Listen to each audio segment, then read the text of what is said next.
हाँ जी, तो मैंने आप लोगों को एक होमवर्क भेजा था जाने से पहले। अच्छा जी, वो होमवर्क के अंदर आपके कुछ जेनरिक रिस्क भी थे और कुछ कंट्रोल रिस्क भी थे, और आपको अलग से बताना था कि अगर कोई कंट्रोल डेफिशिएंसी है तो क्या है उसकी इंप्लीकेशंस। ऑल्दो मैंने नहीं पूछी थी उसमें, मैंने सिर्फ कंट्रोल डेफिशिएंसी पूछी थी। और अगेन उस कंट्रोल डेफिशिएंसी से कोई ना कोई ऑर्डर्ड रिस्क एलिवेट होता है।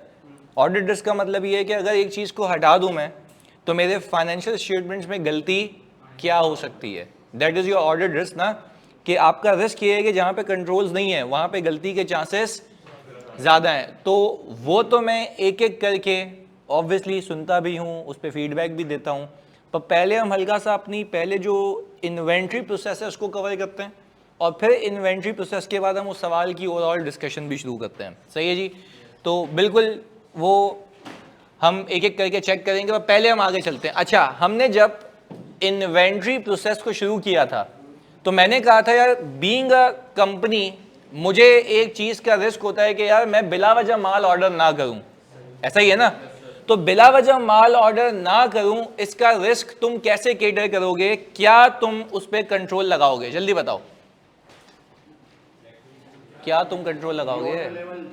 री ऑर्डर लेवल अप्लाई करोगे, जस्ट इन टाइम अरेंजमेंट करोगे, और तुम्हारा ऑर्डर तब तक नहीं होना चाहिए जब तक रिक्विजिशन ना आ जाए।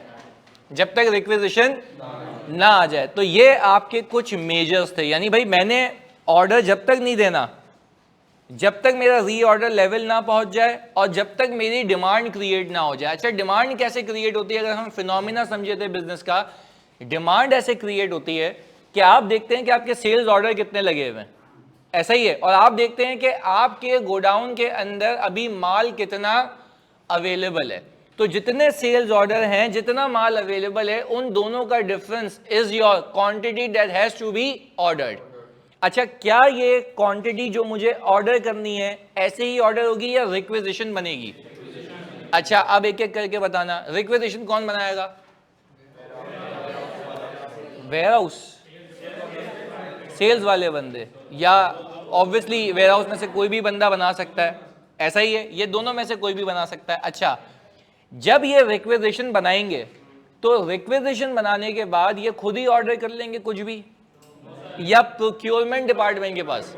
अच्छा, उसको प्रोक्योरमेंट डिपार्टमेंट कह लो, परचेज डिपार्टमेंट कह लो, बात एक ही है। उसका काम ही यही जिम्मेदारी लगाई गई कि आपने परचेज इनिशिएट तब करनी है, काम शुरू तब करना है जब आप ये बोलें कि भाईजान ऑल टुगेदर माल की नीड है, तो वो रिक्विजिशन साइन होके उसके पास आ जाएगी। अच्छा, क्या वो किसी से भी मंगवा ले? कोटेशन होगी, और कोटेशन भी किसी से भी या अप्रूव्ड लिस्ट ऑफ सप्लायर्स है? अच्छा, अब मैं एक जिससे पूछूंगा वो बताएगा।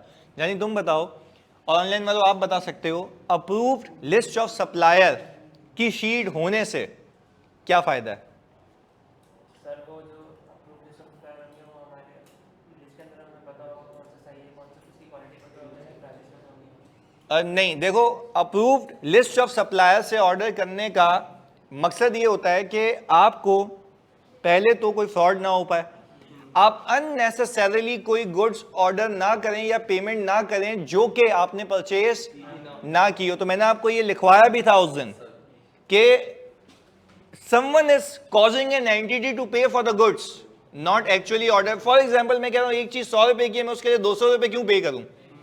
तो उसके लिए एक कंट्रोल स्टेब्लिश किया गया। मैंने आपको एग्जांपल भी दी थी, एक कंट्रोल स्टेब्लिश किया गया कि भाई सही है, मुझे क्वांटिटी चाहिए, मैंने इनिशिएट किया, बट क्वांटिटी जिससे मंगवानी है वो approved list of supplier change होनी नहीं चाहिए।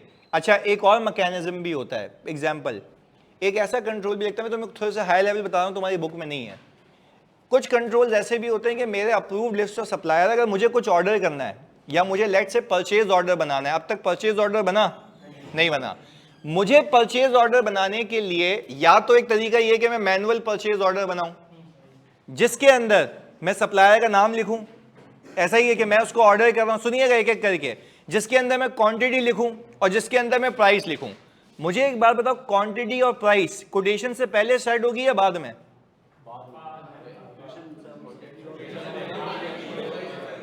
क्वांटिटी और प्राइस बाद में, बस ये बात याद रखना, क्वांटिटी पहले, प्राइस। अच्छा, प्राइस आपने सेट करनी है after taking quotations from the relevant vendors और सप्लायर्स। एग्रीड।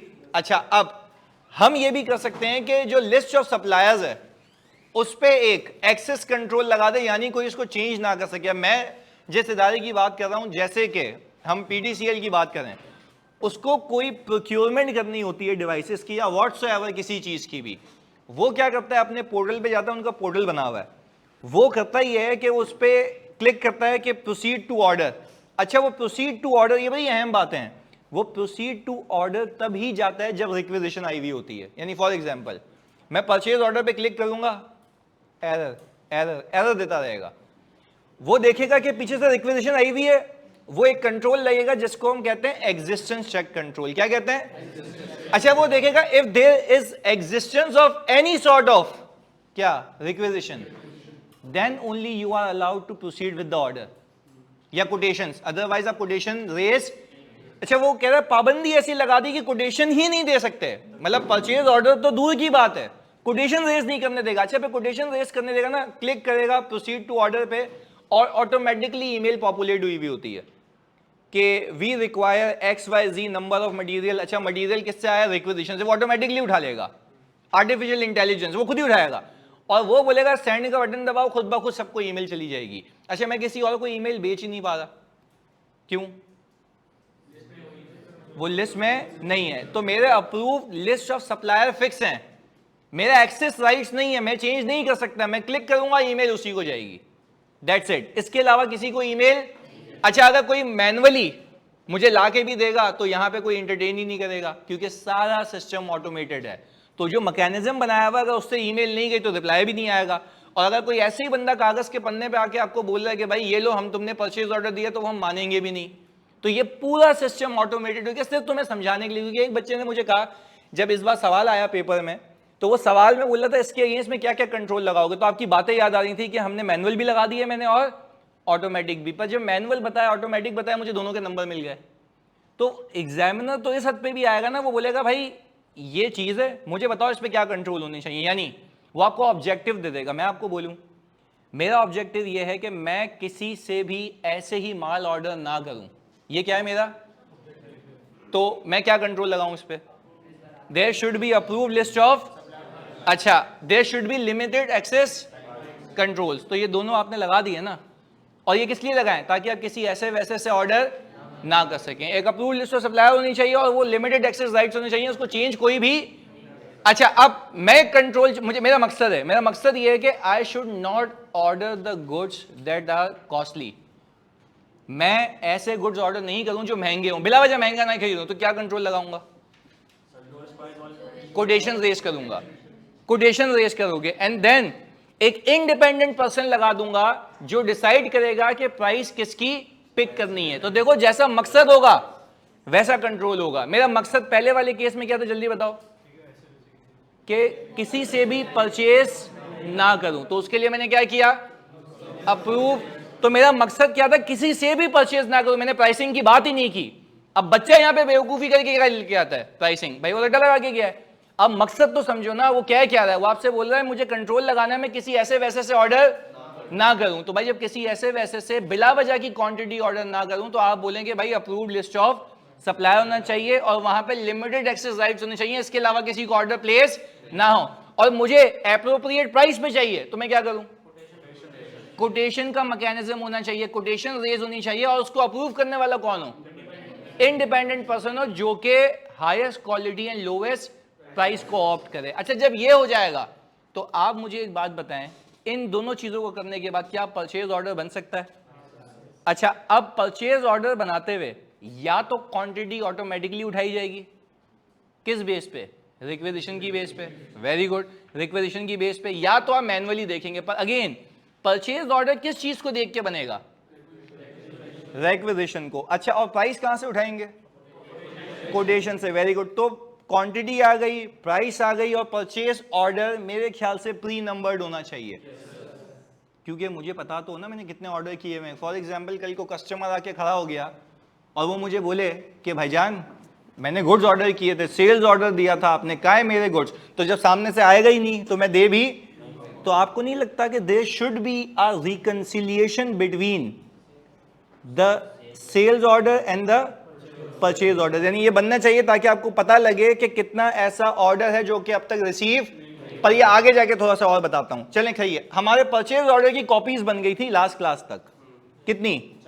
एक खुद रखी थी, एक सप्लायर को, एक फाइनेंस को और एक वेयरहाउस को। वेयरहाउस को क्यों दे रहे हो?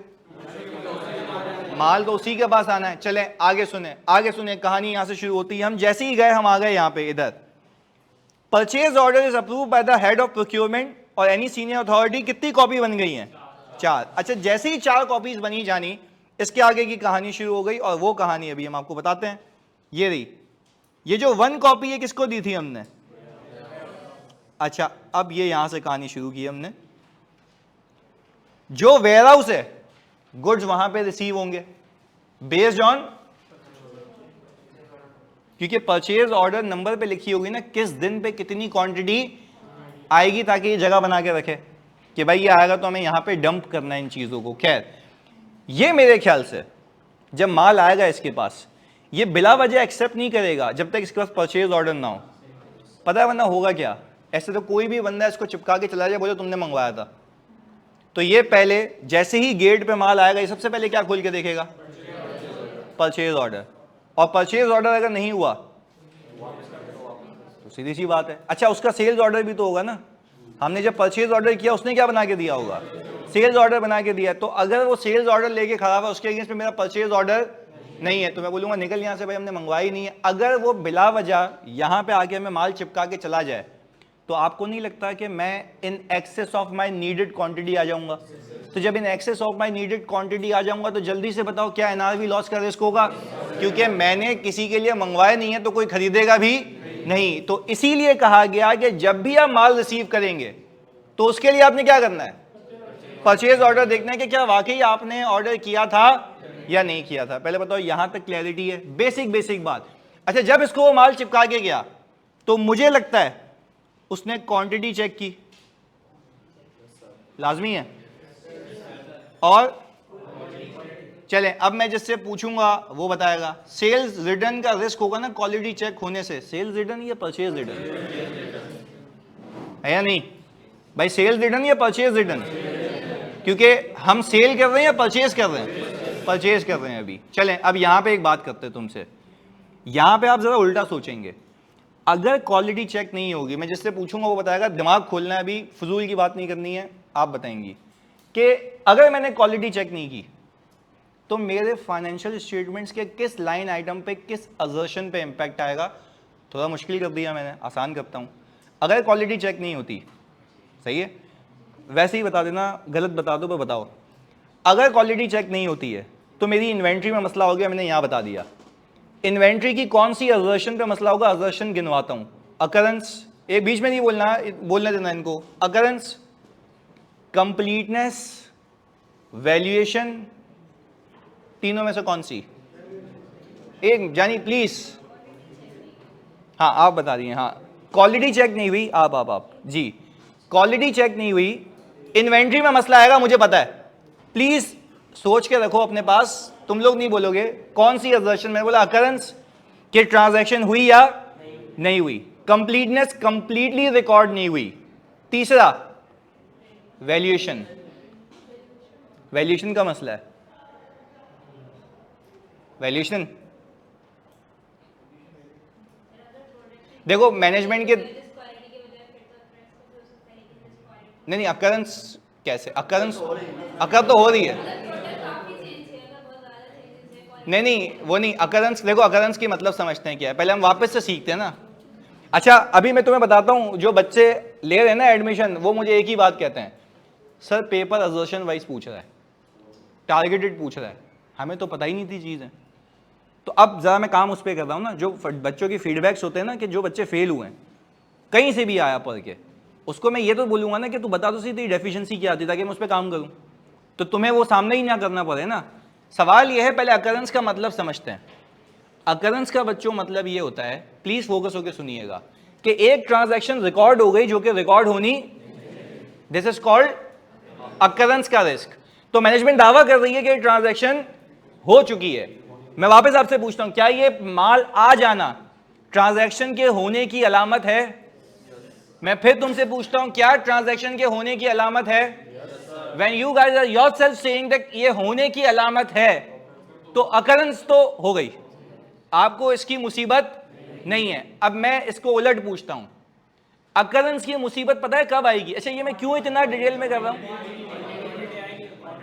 क्वांटिटी चेक ना करे, ये चीज, ये बात बोली ना, आप समझ आई बात। क्वांटिटी अगर चेक ना करो और फजूल में रिकॉर्ड कर लो जबकि असल में मौजूद, तो दो सुनो, दो बातें, दो रिस्क हो गए। कंप्लीटनेस नहीं, फिर तफरी नहीं, एग्जिस्टेंस और अकरेंस, एग्जिस्टेंस और, क्योंकि वो ट्रांजैक्शन अकर ही नहीं हुई और वो एग्जिस्ट भी नहीं करती। क्योंकि देखो, एक तो आपको मुसीबत ये है कि वो परचेज की ट्रांजैक्शन नहीं हुई, पर परचेज का ट्रांजैक्शन अल्टीमेटली बैलेंस में कन्वर्ट होगा, परचेज का ट्रांजैक्शन अल्टीमेटली, तो आपको ये बात पता है ना। चलो समीर इकबाल कह रहे हैं सर ये बात नहीं समझ आई, वापस समझाते हैं।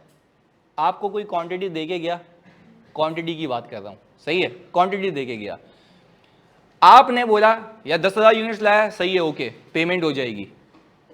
क्या ऐसा हो सकता है कि उस क्वांटिटी में 10,000 क्वांटिटी?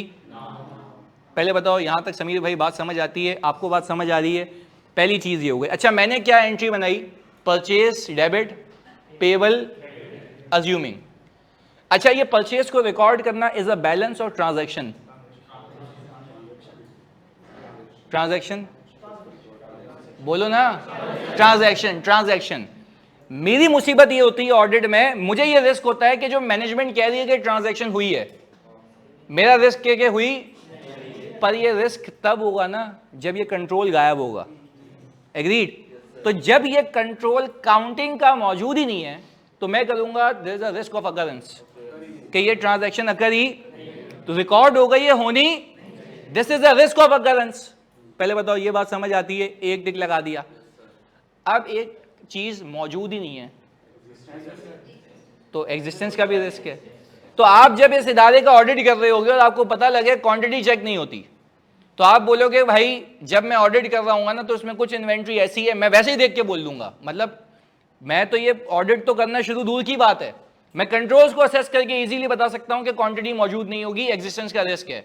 और इन्वेंट्री हाई लेवल पे इनके फाइनेंशियल्स में, हाँ, जो तुम लोगों ने सीखा है, जो शुरू की रिस्क की क्लास में सीखा है, ओवर स्टेटमेंट ऑफ इन्वेंट्री, पर अब मैं उसको टारगेट पे ले गया हूं कि ओवर स्टेटमेंट जल्दी बताओ किस वजह से होगी?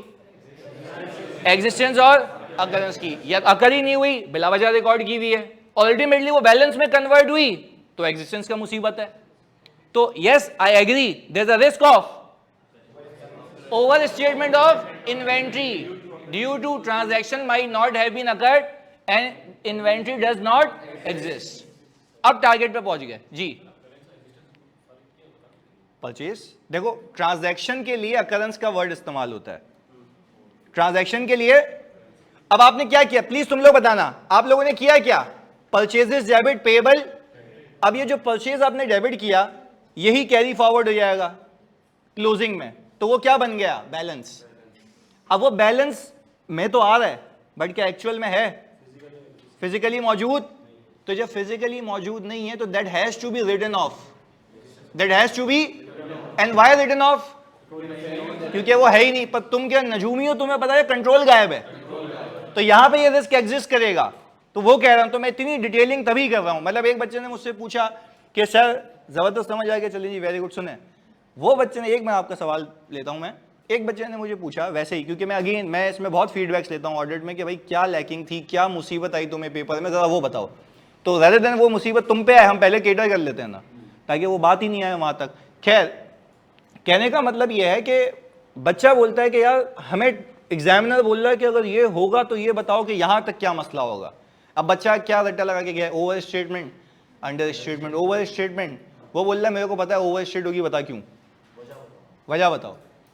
अब एक बच्चे ने भी मुझे ग्रुप पे लिखा कि सर जब आपने रिस्क का मुझे सवाल दिया ना, तो मैं इतना हाईली मोटिवेटेड था, मैं असर्शंस लिख दूं। मैंने कहा जब तक मांगे नहीं तब तक होशियारी, पता चले आज जो उसने मांगा है ओवर स्टेटमेंट या रिस्क बताओ, तो रिस्क तुमने बता दिया ना मेजर, कि ओवर स्टेटमेंट का रिस्क है इस वजह से। अब मैं तुम्हें ये कंट्रोल सिखा रहा हूं, सही है? किसी सवाल के अंदर ये गायब हो, और तुम्हें वो बोले ऑर्डर रिस्क निकाल के दो, तो एक बच्चा इंटरनल कंट्रोल को वैसे ही साइड में करके जाता है क्योंकि उसके पास प्रैक्टिकल एक्सपोजर नहीं होता। जिसके पास है वो मैं तुम्हें बता रहा हूं, इसको देखते हुए वो बोलेगा बताओ ऑर्डर रिस्क क्या है। तो अब एक क्वांटिटी चेक नहीं हो रही है तो तुम लिखोगे क्या? मैं वैसे ही किसी से पूछता हूं, बाय रेज ऑफ हैंड बता दो, कोई बताना चाहे लिखने का तरीका।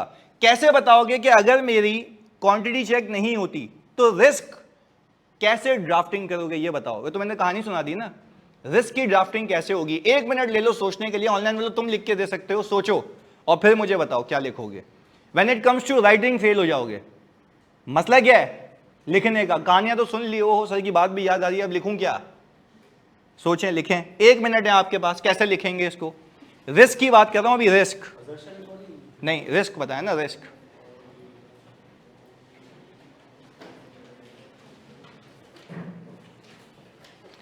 अब समीर लिख रहे हैं there is a risk that inventory might be overstated 0 number, क्योंकि you haven't explained why, you haven't explained. 1 minute जानू, बस कसम से सवाल लेता हूं, आंसर बता दे। हाँ ये फिर बता दे। हाँ हाँ बोलो बोलो जानी।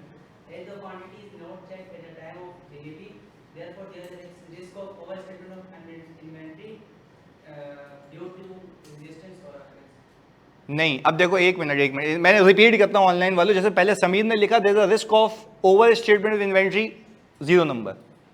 इवन तो बच्चा कहेगा मैं पूरा लिख के आया हूं पेपर, 1 नंबर भी, क्योंकि तुम यूं सोचो, वो कहता है रिस्क बताओ। अब तुम क्लाइंट के पास गए, या आपका सीनियर मैनेजर आपसे पूछ रहा है, या तुमने कंट्रोल्स की टेस्टिंग की है, तुमने कंट्रोल्स को समझा, तुम्हें कोई रिस्क दिखता है, तुम उसको क्या बोल रहे हो सीनियर मैनेजर को? There is a risk of over statement of inventory. मैंने कहा भाई क्यों? क्वांटिटी। अब देखो ये कह रहे हैं कि कंट्रोल इज नॉट देयर, ये भी बड़ा इनसफिशिएंट आंसर है। मेरा दूसरा सवाल क्या होगा? कौन सा कंट्रोल? नहीं तो क्वांटिटी चेक होने से ना होने से क्या हो रहा है? यहां से अब देखो, यहां से शुरू करते हैं। Quantity is not checked, as a result inventory would have been recorded but actually it does not exist. Inventory would have been recorded but actually it, आपने अब बताई ना वजह, भाई क्वांटिटी चेक नहीं हो रही, उससे मुसीबत ही है ना। तो अब तुमने अपने रिस्क को जस्टिफाई किया है, तुम जस्टिफाई तो करो ना अपने रिस्क को, वो इस पे फेल करेगा। फिर हम लिख रहे हैं क्वांटिटी चेक नहीं हो रही, there is a risk of overstatement of inventory. वो बोल रहा है कि फिर भी रट्टा लगाया हुआ है। अच्छा पहले तो उसको ये भी पता, यहां तक भी नहीं पहुंचेगा बच्चा, यहां तक पहुंच गया, फिर आपने बेसिस बतानी है। आप जितने सवाल उठा लो रिस्क के, अल्लाह को हाजिर नाजिर जान के, हर रिस्क में हमने बेसिस बताएं कि रेवेन्यू इंक्रीज हो रहा है, कॉम्पिटिटर के आने से तो हो नहीं सकता, तो बेसिस थी ना। पर फिर यहां पे कंट्रोल की बेसिस बताओ ना, ये कह देना कि quantity is not being checked at the time of receipt of inventory, there is a risk of over statement of inventory. ये बस लिख दिया। अब खुद अपने आप से सवाल पूछो, क्या तुम्हें लॉजिक समझ आ रही है? अबे ये बोल के तो नहीं आ रही ना, ये बोल के तो नहीं आ रही ना। अच्छा देखो, ये बोल के क्यों नहीं आ रही समझना, ये फिर कोई यहाँ पे लीडिया मार रहा है भंगी, वो तो उस दिन मैंने बताया था ना। चलो खैर है, नहीं अब आप खुद सोचो। चलो एक एग्जांपल बनाते हैं। मैं तो जानबूझ के इस पर टाइम लगा रहा हूँ ताकि ये वो एरिया है जिससे आप नंबर फ्री में उठा सकते हो। अगर 10-15 नंबर का आता ही है तो तुम ऐसे नहीं हो जाओगे, तुम बोलो यार से नंबर नहीं उठा पाया मैं। तो 15 नंबर आप खींच लो ना, जब आपको पता है चीज़ें लॉजिकली आती हैं ना। इसमें कुछ याद करने को कह रहा हूँ, सिर्फ दिमाग चलाने को कह रहा हूँ, और वो प्रैक्टिस कर करके वो तुम सीख जाओगे। और मैं तो वो सिनेरियोस तुमसे डिस्कस कर रहा हूँ जो आज तक एग्जामिनर ने टेस्ट नहीं किए, तो कभी ना कभी कैसे ना कैसे वो आ ही जाएगा। अच्छा अब Mohammad Mumtaz is requesting to record their computer. वाह भाई वाह, वो उसने कंट्रोल करना चाहा था, देख रहा है हमारे भी तो कंट्रोल लगे हुए हैं, लिमिटेड एक्सेस राइट्स। अच्छा मेरे पास जो सामने पॉपअप आया उसको क्या कहते हैं?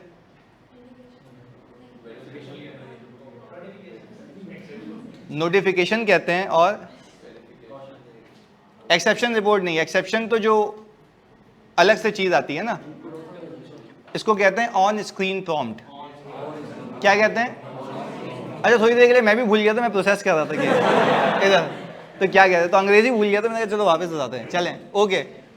अच्छा आप कोई पूछ रहा था कुछ?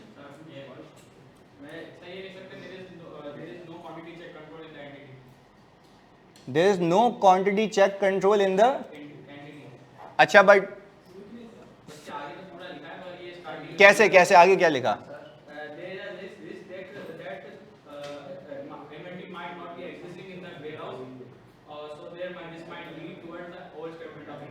चलो अब सही है, अब ये बना के लिख दिया तुमने पूरा जी। एक मिनट बस सुनो, नॉट चेक प्रॉपरली या चेक ही नहीं होती? नहीं नहीं नहीं नहीं, नहीं। तो हाँ अब देखो, अब तुम्हें एग्जाम में सही लिखना है, एक कंट्रोल गायब है तो प्रॉपरली नहीं लिख सकते, तुम बोलोगे क्वांटिटी चेक ही नहीं। हाँ अगर तुम कह रहे हो रेकलेसली चेक होती है, सही तरीके से चेक नहीं होती, तो प्रॉपरली वाला वर्ड आएगा। सिर्फ मैं बता रहा हूँ इतनी बारीकियां हैं ड्राफ्टिंग के अंदर, प्रॉपरली नॉट चेक, तो फिर प्रॉपरली नहीं आएगा ना, या तो होती है या तो, अगर होती है सही नहीं होती है तो उसकी फिर वजह लिखनी है। सही है, बाकी सही है, आगे बताओ।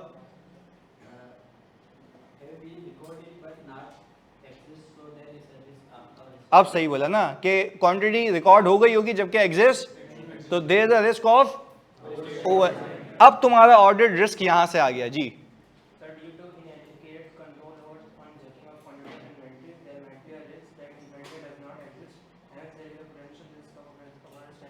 बिल्कुल सही है। अब देखो बात समझ आ रही है कि लिखा है रिस्क बता रहा हूं तो उसके पीछे वजह क्या है। तुम कुछ पूछ रहे थे जानी?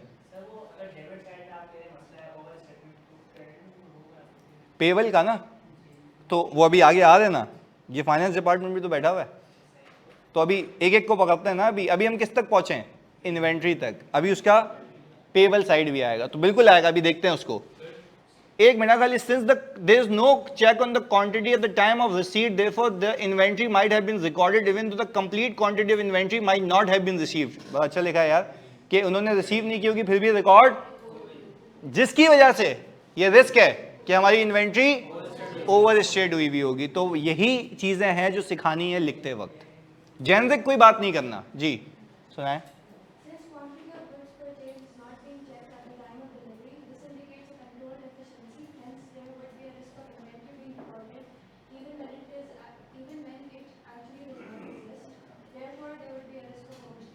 बेहतरीन।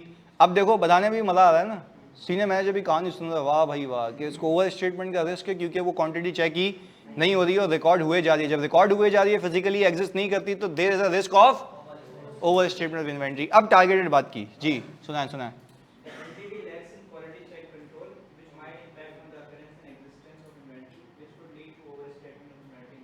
अकरेंस और एग्जिस्टेंस ऑफ इन्वेंट्री, हाँ ये मैं बता देता हूं। तुम ये लिखोगे कि there is a risk that inventory might not exist, there is a risk that inventory might not exist, ये बताओ, क्योंकि ये असर्शन है, ये मैनेजमेंट का दावा होता है, और वो दावा सही क्यों नहीं है? क्योंकि ये गायब है। अगर वो ये कंट्रोल लगा दे तो हम तो सुकून में आ जाएंगे ना।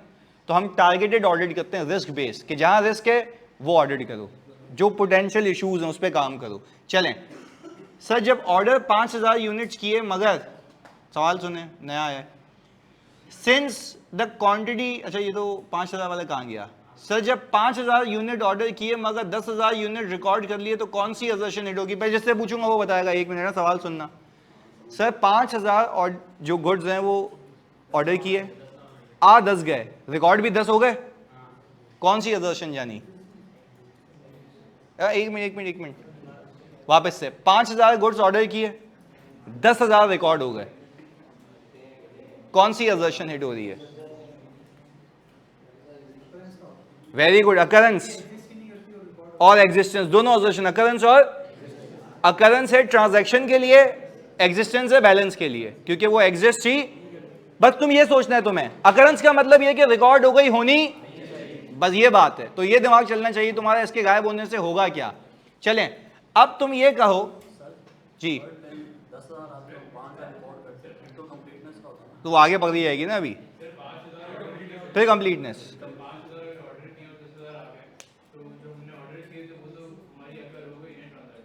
तो हम तो बाकी 5 की बात कर रहे हैं ना,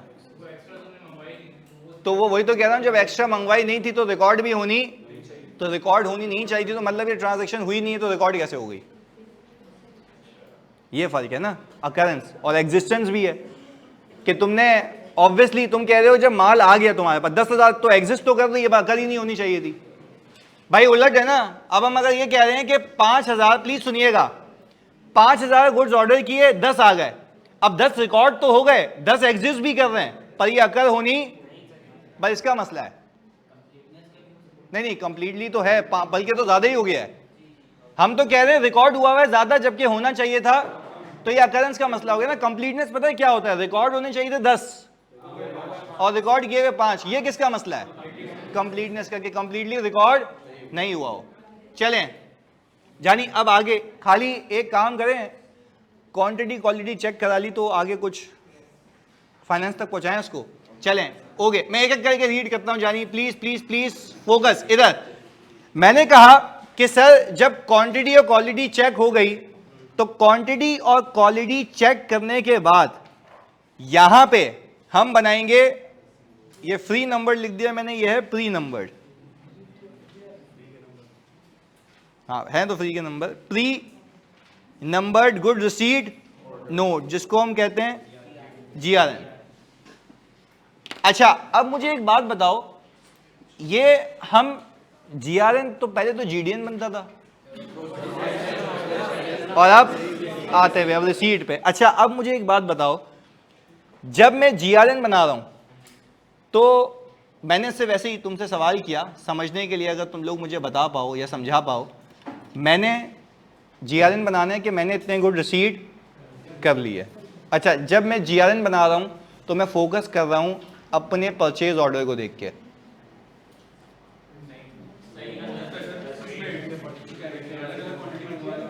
अलग अलग क्वांटिटी हो सकती है।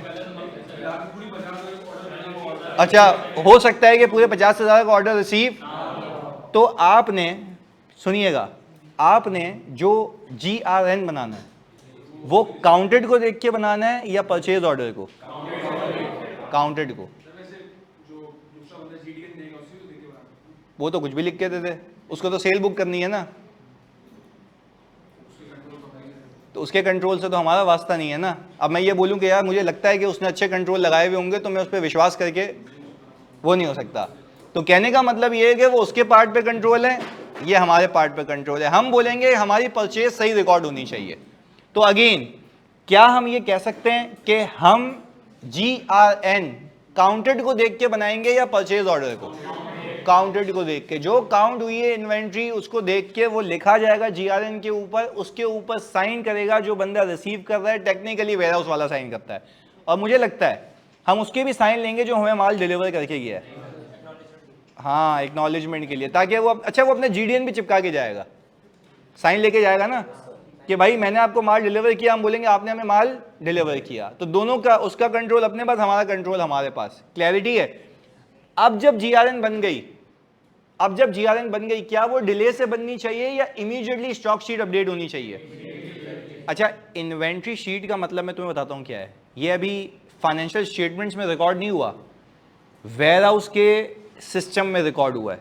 परचेजेस अभी डेबिट नहीं हुई हैं, परचेज अभी डेबिट, सिर्फ हमारी इन्वेंट्री शीट के अंदर, लेट से किसी मेडिकल स्टोर पे अगर हम कह रहे हैं 50 मेडिसिन का एक थद्दा लगा हुआ है, उसमें 10,000 और आ गई, तो मैं क्या करूंगा, उसके बाहर क्वांटिटी लिखी हुई होती है, मैं जैसे ही उसके अंदर 10,000 क्वांटिटी डालूंगा तो मैं उसमें प्लस कर दूंगा, पहले 5 थी 10 आ गई, टोटल कितनी हो गई 15। ये पता है अपडेट होना क्यों चाहिए? क्योंकि अब जब वापस से sales order department sales requisition raise करेगा अपनी, इसको देख के करेगा, और अगर ये एग्जाम्पल दे रहा हूं, अगर ये अपडेटेड नहीं हुई तो ओवर ऑर्डर हो जाएगी। तो दैट मीन्स कि ओवर ऑर्डरिंग मुझे अवॉइड करनी है। किसको अवॉइड करनी है? किसको अवॉइड करनी है? एंटिटी को, एंटिटी को। तो ओवर ऑर्डरिंग अवॉइड कैसे होगी? जब मैं इंसान का बच्चा बनकर टाइमली इसको रिकॉर्ड कर लूं। भाई फॉर एग्जांपल अगर 15,000 की क्वांटिटी है और मैं रिकॉर्ड नहीं करूं, तो सेल्स वाला बंदा जब इसको बोलेगा भाई बताइए कितना माल है, तो वो पर्ची देख के बोलेगा 5,000, 10,000 तो एक्सेस पर ही हुई है। अब वो बोलेगा फिर 10,000 मंगवा लो, तो 25 हो गई। तो कहने का मतलब है क्या वो फिर से होल्डिंग कॉस्ट बढ़ जाएगी?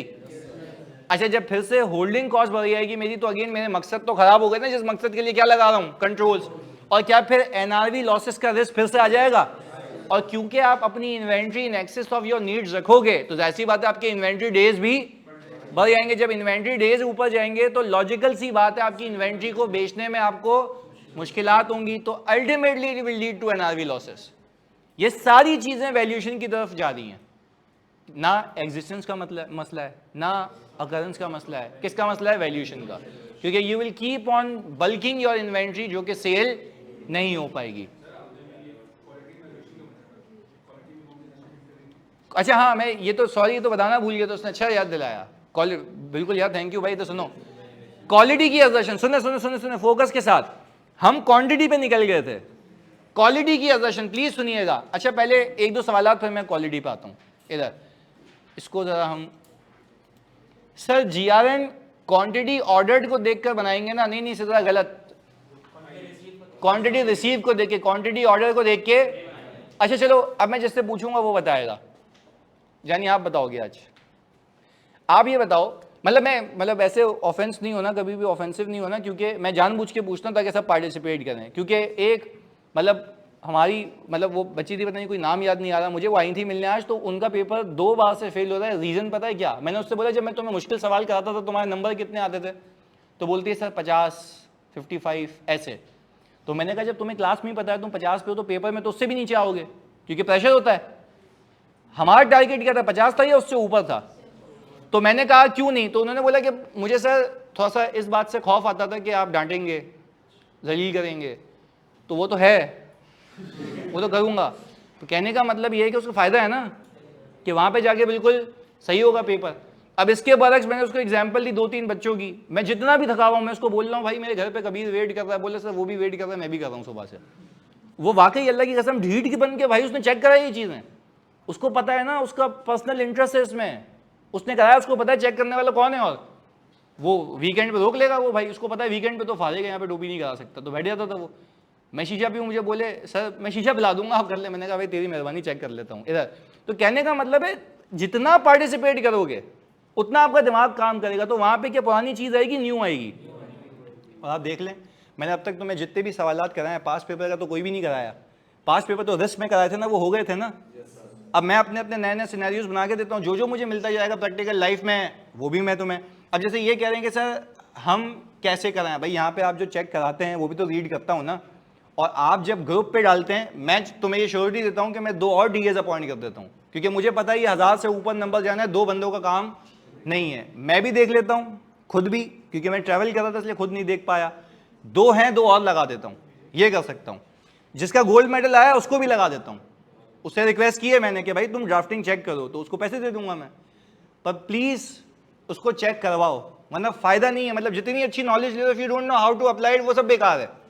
तो इतना टाइम खर्च करने का, इतनी एनर्जी चेक करने का कोई फर्क। अब देखो तुम्हें मैंने नॉलेज दी अकरेंस की, उसकी लिखने में भट मार दिया, नंबर मिलते, लिख के आते 1 नंबर नहीं मिलता। तो तुम यहाँ पे कंप्लेन करते आगे कि 100 नंबर का पेपर किया, पास नहीं हुआ पेपर। तो भाई उसकी लॉजिक है ना, रीजन है उसके पीछे कि तुमने लिखा सही नहीं है, तुमने उसको रीजन ही नहीं दिया। चले हम एक बात कर रहे थे, और किसकी बात कर रहे थे?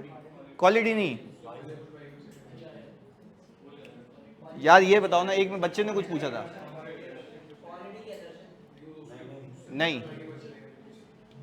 1 मिनट, कुछ बोला था मैंने, यार कोई बताओ ना। जीआरएन, चलो हाँ मुझे थोड़ा सा याद आ रहा है। इधर सुनो प्लीज, इधर फोकस के साथ, इधर इधर आपने जवाब देना है। मैं ये कहूं कि अगर एक बंदा जीआरएन बना रहा है पर ऑर्डर की क्वांटिटी को देख के, ना कि रिसीव्ड की क्वांटिटी को देख के, कौन सी असर्शन हिट होगी? कोई बोलेगा नहीं बीच में। बिल्कुल इजीली सोच के वापस से रिपीट करता हूं सवाल। मैं जीआरएन बना रहा हूं, अब देखो ये चस्सी कह रहा है ओवर स्टेटमेंट ऑफ इन्वेंट्री, मैंने ये पूछा है या मैंने असर्शन पूछी है? अच्छा वापस से मैं कह रहा हूं कि मैं जो है जीआरएन बना रहा हूं, सही है जी, पर ऑर्डर क्वांटिटी को देख के, ना कि रिसीव्ड क्वांटिटी को देख के। इसमें कौन सी असर्शन का रिस्क है? कंप्लीटनेस का। मुझे तो लगता है, अब एक एक करके सही करते हैं, पहले इसको जवाब देंगे ना। कंप्लीटनेस का मतलब है कि आपने कम रिकॉर्ड की हुई है, जबकि I don't think so this is the case. मेरे ख्याल से आपने ज्यादा रिकॉर्ड कर ली है, तो आप यहीं से शुरू करते हैं ना। अगर आपने ज्यादा रिकॉर्ड कर लिए तो मेरे ख्याल से अकरेंस का भी रिस्क है और एग्जिस्टेंस का भी रिस्क है, ये बात याद रखनी है। तो किस तरीके से वो ड्राइव होता है, अब देखो ना, अगर मैं बोलता जाऊं तुम लिखते जाओ चीजें, पर अगर ये क्वेश्चनिंग नहीं हो तो तुम्हें समझ ही नहीं है क्या करना है, तो एब्रप्टली पूछे जाऊंगा तुम बताते जाओगे। चले आगे, अब वापस आते हैं क्वालिटी के ऊपर। अच्छा, अगर क्वालिटी चेक नहीं हो रही है, वैल्यूएशन का रिस्क है। अच्छा, अब मुझे बताओ, वैल्यूएशन तो हो गई, वैल्यूएशन तो हो गई, पर इन्वेंट्री की वैल्यूएशन का रिस्क है। यस, एनआरवी लॉसेस का रिस्क है, बिल्कुल, क्योंकि you might accept the quantity of goods that is not good, and ultimately इससे दूसरा रिस्क देखो तो आपके सेल्स रिटर्न भी आएंगे। शुक्रिया यार, आपके सेल्स रिटर्न आ सकते हैं, ये दे दूं। आपके सेल्स रिटर्न कैसे आएंगे, कि क्वालिटी सही नहीं होगी तो आपके सेल्स रिटर्न भी इंपैक्ट होंगे, और परचेजेस भी, आपकी इन्वेंट्री भी सही वैल्यू नहीं हुई भी होगी। तो पहले बताओ क्या ये बात समझ आती है। अच्छा, अब जैसे इस बच्चे ने लिखा है, शहीद ने, since the quantity is not check at the time of dispatch, at the time of dispatch फिर भंड मार दिया, रिसीविंग, ये अभी मेरे ख्याल से उसी वाली फ्लाइट में ही है, सेल्स वाली। अरे भाई, रिसीव्ड, अभी हम रिसीव कर रहे हैं, डिस्पैच नहीं कर रहे। Since the quantity is not checked, ये भी वही याद है, eight the time of receipt. अब हम क्वांटिटी की बात कर रहे हैं या क्वालिटी की? क्वालिटी अलग चीज है, क्वांटिटी अलग चीज है। चलें, अब जब इतनी बातें हमने कर ली हैं तो हम ये कहते हैं कि हमने अल्लाह के करम से जीआरएन बना दिया। सही है, अल्लाह का शुक्र है। अच्छा, हाँ, अब नहीं, ये तो मैं लिख के वो हो गया कि भाई मैंने कहा चलो एक एक करके बताना है इनको। चलें आगे, स्क्रीन प्लीज यार, स्क्रीन तो सही आ रही है जानी जी। क्वालिटी अभी तो नहीं, तो क्वालिटी यही तो बता तो दिया। क्वालिटी वापस से रिपीट कर देता हूँ, ये नहीं कहो कि सही से डिफाइन नहीं किया, ये बोलो कि मैं सुन नहीं पाई क्योंकि मैं अपनी सहेली से बातें कर रही थी इधर। चलो खैर, चलो इधर सुन लो। देखो, अगर आप क्वालिटी चेक नहीं कर रहे, ultimately you are receiving inventory जो कि वेब से ही ऑब्सोलीट है। जब ऑब्सोलीट इन्वेंट्री आप रिसीव करेंगे तो आपने लोअर ऑफ कॉस्ट और एनआरवी का प्रिंसिपल याद होगा, आपने रिकॉर्ड की हुई है कॉस्ट पे, जबकि आपको बेचनी पड़ेगी फिर सस्ती। तो एनआरवी जब लोअर होगी तो आपके एनआरवी लॉसेज होंगे। तो ये कब आएंगे, जब आप रिसीव करते वक्त क्वालिटी चेक्स परफॉर्म ना करें। तो ये रीजन था। फिर मैंने कहा, फिर मैं यहां से सेल्स रिटर्न में निकल गया था। वैल्यूएशन यहां तो शुरुआती तुम लोगों ने यहां से की थी, कौन सी असर्शन, क्योंकि वो अप्रोप्रिएटली वैल्यू। देखो, मैं ये नहीं कह सकता कंप्लीट नहीं है, भाई कंप्लीट है। मैं ये नहीं कह सकता ट्रांजैक्शन अकर नहीं हुई है। मैं ये नहीं कह सकता कि इन्वेंट्री मौजूद नहीं है, मौजूद है। क्या नहीं है, वैल्यू सही नहीं है। तो जैसा मसला है वैसा काम है। तो आप क्लाइंट को बोलोगे जाके कि यार भाई आपकी इन्वेंट्री की वैल्यूएशन में मसला है, तो टारगेटेड बोलोगे ना। या आप ये बोलोगे आपकी इन्वेंट्री में मसला है, तो बोलेगा भाई पता क्या मसला है, मौजूद नहीं है, कंप्लीट नहीं है, खरीदी नहीं थी, मेरी नहीं है। मैंने कहा सब है, तो बोले भाई मसला क्या है, वैल्यूएशन का।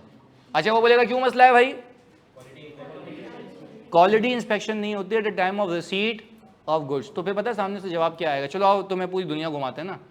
सामने से जवाब ये आएगा कि आप इन्वेंट्री काउंट करने गए थे। हमने बोला जी, वहाँ पे आपने देखा, तो हम कहेंगे हाँ, वहाँ पे भी हमारे दिमाग में यही था कि जब ये चीज़ें नहीं हो रही हैं तो मुझे वहाँ पे काउंट करते हुए फोकस रखना है कि कोई लो क्वालिटी इन्वेंट्री तो मौजूद, अगर है तो साइड में होनी चाहिए, जिस पे फाइनेंशियल स्टेटमेंट्स को ऑडिट करते हुए क्या होना चाहिए, एनआरवी लॉस बुक होना चाहिए। तो सारी चीज़ें आपस में इंटरलिंक्ड हैं।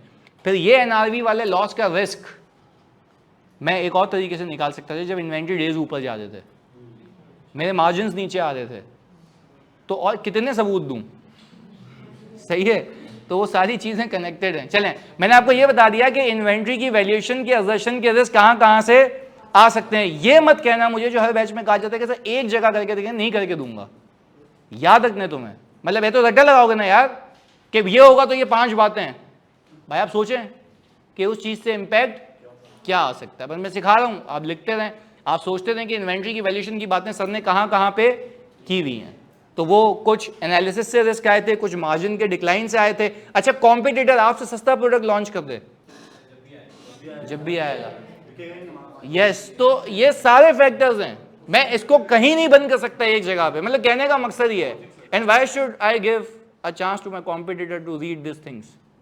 यहाँ होनी चाहिए, सही है, ये बात है। तो खैर आपके पास होनी चाहिए, आपके दिमाग में होनी चाहिए, किसी किताब में नहीं होनी चाहिए, तो this is a reason also, सही है। तो मैं नहीं करता ये जानबूझ के, चलें, क्योंकि हमें भी प्राइस कम करनी पड़ेगी। क्या ये बात सही कह रहा है? कंपटीशन आने से अगर सामने वाला प्राइसेस कम करेगा, चलो एक और भी याद आ गया, शराब आ गया, वेयर हाउस में इन्वेंट्री खराब हो गई, तब भी एनआरवी लॉस, एग्जिस्टेंस नहीं है ना, मौजूद तो है। चलें, अच्छा अब फिर मैंने कहा कि कंप्लीट नहीं है, तो जैसा मसला होगा वैसा रिस्क है, तो बात वो करो ना जो बनती है। क्लियर है भाई? अब मैंने वैल्यूएशन को पूरा घुमा दिया ये इनके कहने पे, इन्होंने कहा कि सर मुझे समझ नहीं आया, तो अब मेरे ख्याल से अब वैल्यूएशन आपको सबसे ज़्यादा समझ आना चाहिए, और मैं सवालात करते हुए आपसे पूछूंगा कि वैल्यूएशन का रिस्क है या नहीं है। चलें, अच्छा समीर इकबाल कह रहे हैं कि सर हम इसकी और अच्छी प्रैक्टिस कैसे करें मुख्तलिफ सिनेरियोज के साथ। तो जो मैं आपको सवालात देता हूँ उसमें सिनेरियोज होते हैं, उन सिनेरियोज में आपने रिस्क निकाले हुए ना, अब सवाल ये पैदा होता है कि सही निकालें या गलत निकालें। सिर्फ एक बात बताओ बिफोर वी गो फर्दर, जो मैंने सवाल दिया था कितने लोगों ने किया था?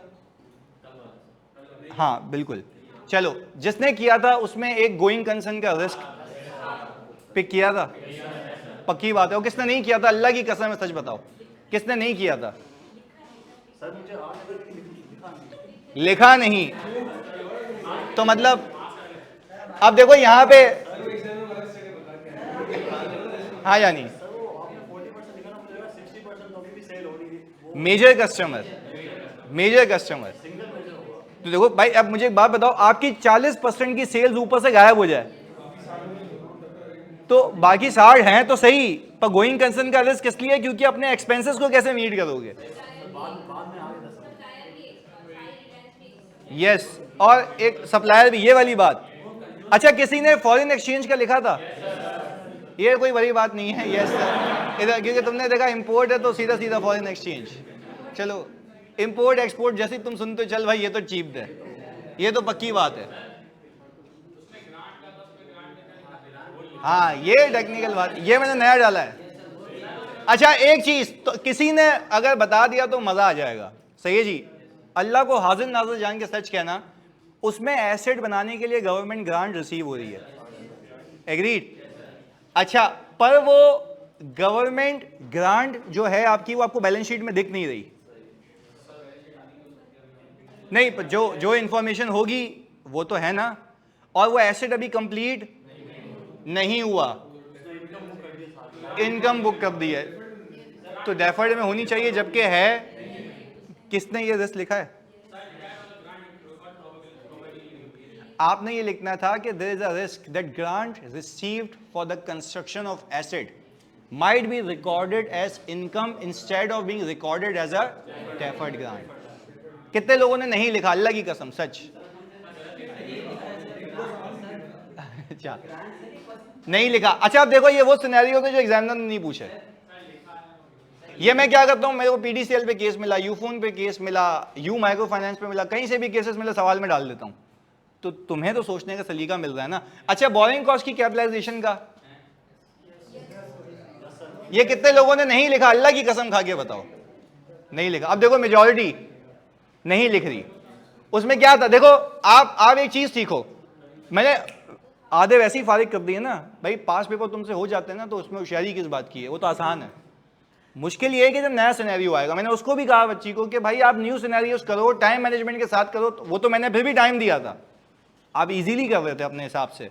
बट मैं फिर बता दूं, इस केस के अंदर अगर एग्जामिनर अपनी औकात पे आ जाए सही टेस्टिंग के ऊपर, तुम्हें लग पता जाए, और वो जो कि आ चुका है, उसने बाखुदा मुझे सर अहमद ने कहा था, उसकी बात हो रही थी, उसने कहा कि आकाश के पास कौन सी बुक है, उसने कहा आकाश के पास बुक नहीं है, उसकी नॉलेज है।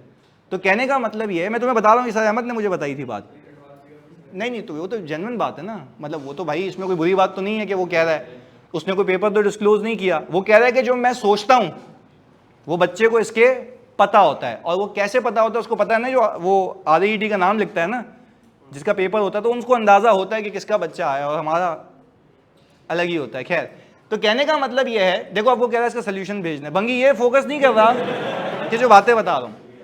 अब देखो कितने रिस्क के जो मिस हुए। अब एक जेनरिक, अच्छा बोरिंग कॉस्ट के कैपिटलाइज ना करना कंट्रोल रिस्क है, इनहेरेंट रिस्क है? इनहेरेंट है, ये इनहेरेंट है कि भाई इनहेरेंटली उसको कैपिटलाइज, तो क्या ये कंट्रोल से पता लगा या एंटिटी की अंडरस्टैंडिंग से, उसके ऑपरेशन समझे कि वो फाइनेंस कैसे हुई है, तो लोन से फाइनेंस हुआ हुआ है उसके एसेट्स, तो लोन से फाइनेंस हुए में तो मेरा दिमाग चलता है कि बोरिंग कॉस्ट कैपिटलाइज होनी, जबकि उसने रिस्क है। जी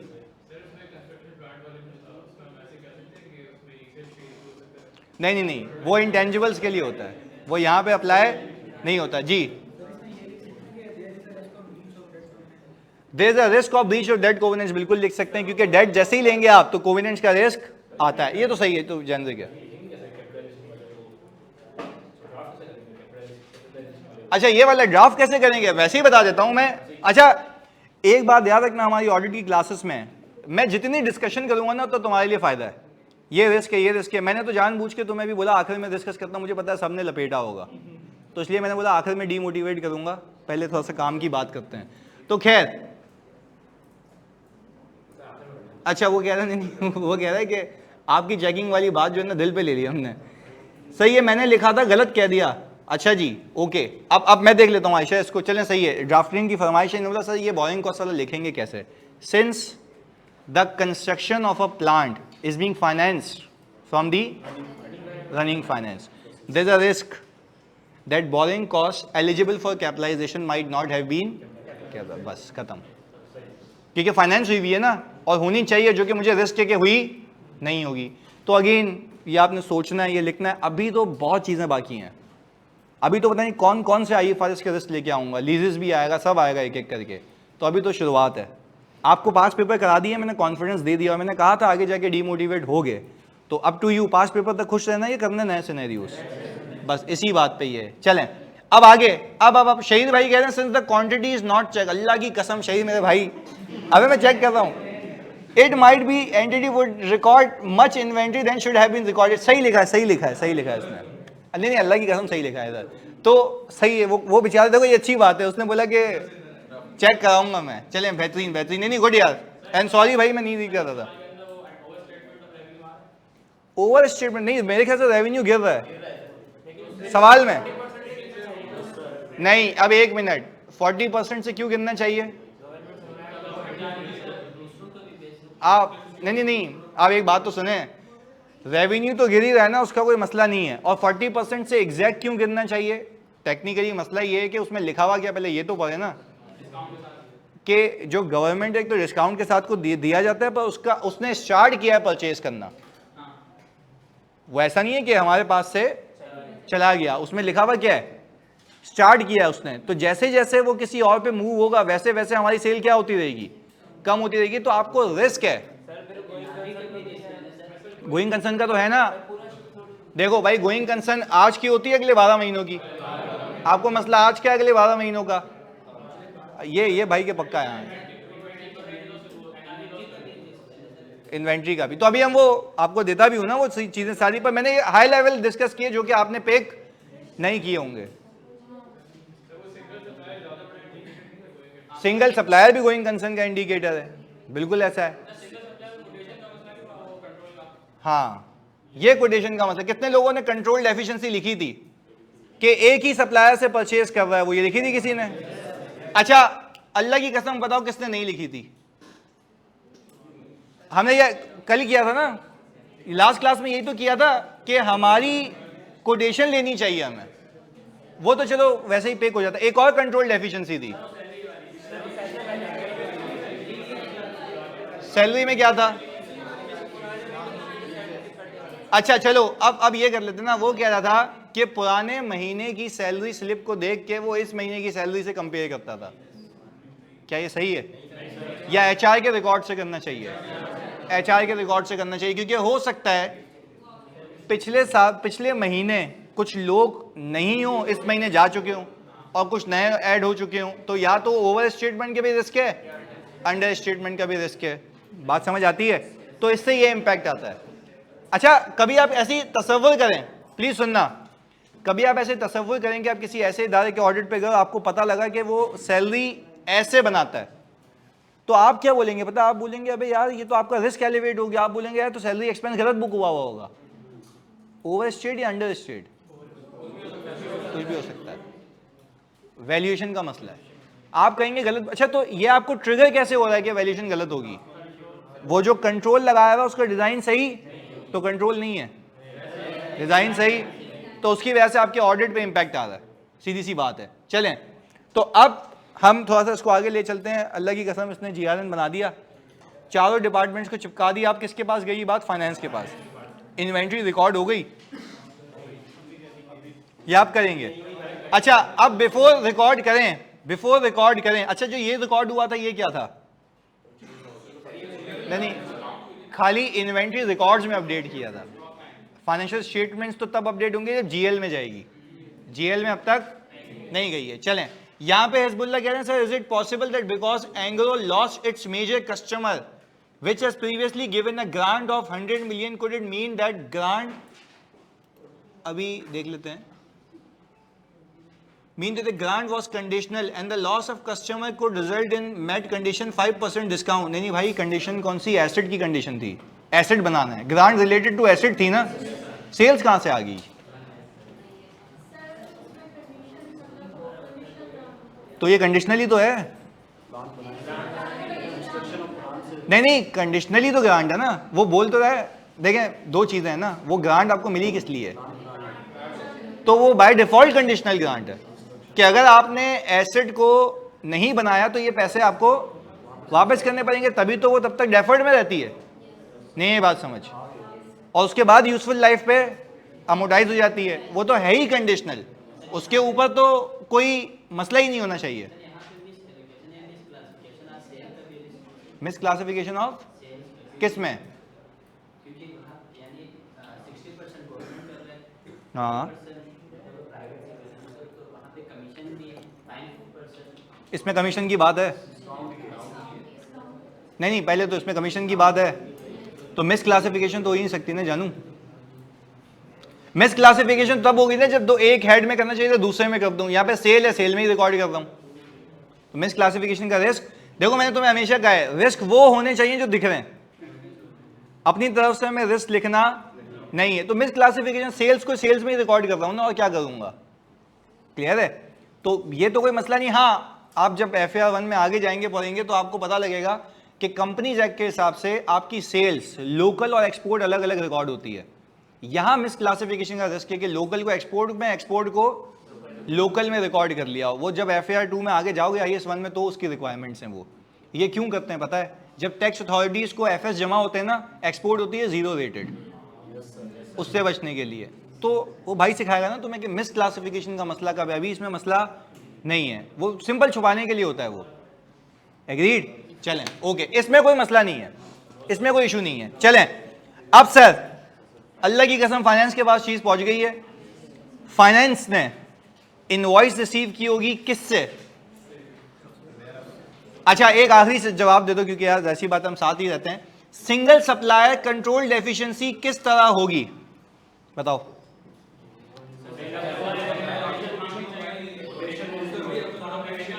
आपको वो जितनी प्राइस मांगोगे वही आपको दे रहा होगा, आपके फ्रॉडुलेंटली पैसे भी बाहर जा रहे होंगे, तो आप सिंगल सप्लायर पे रिलायंस नहीं कर सकते। This is a control deficiency, because वो क्वालिटी कैसी भी दे आपको एक्सेप्ट करनी पड़ेगी।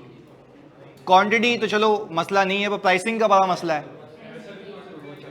ऐसा भी हो सकता है कि हमने उससे उतने पैसे दे दिए जबकि उससे चीज मंगवाई ना हो, सेटिंग हो गई होगी ना कि भाई 100 की चीज है तो 150 की दे दियो, उससे बेहतर सप्लायर मौजूद हो, तो जाहिर सी बात है it is impacting overall business. इसी वजह से ये कौन सी डेफिशिएंसी है? Control deficiency. क्लियर है आसान भाई? अच्छा, रिस्क ऑफ इनकरेक्ट कैपिटलाइजेशन इसलिए बिकॉज क्वेश्चन में लिखा था कि partly finance by grant and remaining by overdraft. बिल्कुल ऐसा ही है, बिल्कुल ऐसा ही है। चलें आगे, इधर CWIP की इंपेयरमेंट का रिस्क लिख सकते हैं, किस में लिख सकते हैं आसान भाई? CWIP नहीं, capital work in progress impair होता है बिल्कुल, पर वहां पे कोई ऐसी इंडिकेशन नहीं है, अभी सेल्स गिरी नहीं है, गिरना शुरू होगी, जब होगी तब देख लेंगे। क्लियर है? आगे चलें, अब हमें इनवॉइस रिसीव हो गई, इनवॉइस किसने भेजी होगी जल्दी बताओ? सप्लायर ने, वही भेजेगा ना। अच्छा, इसको कहा गया भाईजान वो इनवॉइस भेजे या ना भेजे, आपने इन्वेंट्री को रिकॉर्ड करके पेबल बुक कर लेना है। नहीं आई बात समझ? देखो नहीं भाई, इन्वेंट्री आ गई ना तो इनवॉइस नहीं आएगी तो क्या मसला है? इनवॉइस तो हो सकता है बाद में भेजे, वो गलत नहीं होगी ना, कैसे रिकॉर्ड होगी अभी बताता हूँ। परचेज ऑर्डर पे प्राइस थी, जीआरएन पे क्वांटिटी थी, उसको देख के क्या करेगा वो? अपने पास परचेजेस को रिकॉर्ड कर लेगा। अच्छा, इनवॉइस आएगी तो वो उससे मतलब को रिलेट करेगा ना, मैच कर लेगा। पर कहने का मतलब ये है कि अच्छा एक और चीज़, जैसे अब आपने जो चीज़ें बताई, एक कंपनी है जो इनवॉइस के आने पे परचेजेस को रिकॉर्ड करती है, इनवॉइस के आने पे परचेजेस को रिकॉर्ड करती है। मैं जिससे पूछूंगा वो बताएगा। रविश आज बताते जानी प्लीज, ये बताओ कि मैं इनवॉइस के आने पे परचेजेस को रिकॉर्ड करता हूं,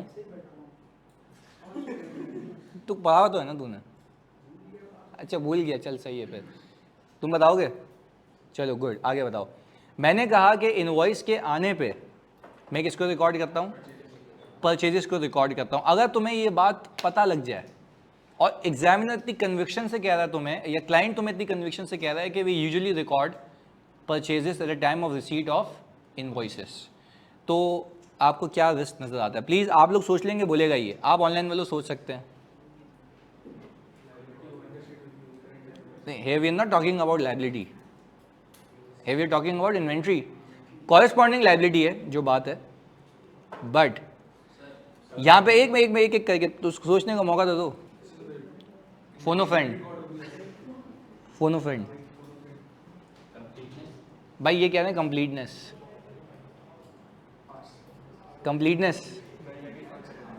सोचो, बताना पड़ेगा। सवाल ये है कि आपको ये पता लगे कि जो फाइनेंस स्ट्रीम है वो इन्वेंट्री को रिकॉर्ड करती है eight the time of receipt of invoices, not at the time when the good actually received. क्या रिस्क है जानी? चलो एक तो कट ऑफ हो गया, दूसरा कंप्लीटनेस। बिल्कुल सही कहा था। कंप्लीटनेस का पता है मुसीबत क्यों है? यहाँ पे चीज आ चुकी है, रिकॉर्ड नहीं हुई। बात समझ आ रही है? रिकॉर्ड नहीं हुई तो आपकी चीज एग्जिस्ट कर रही है। अच्छा, वैल्यूएशन का मसला है, ओवरऑल मसला है वैल्यूएशन का, पर वो किस वजह से? कंप्लीटनेस की वजह से। जी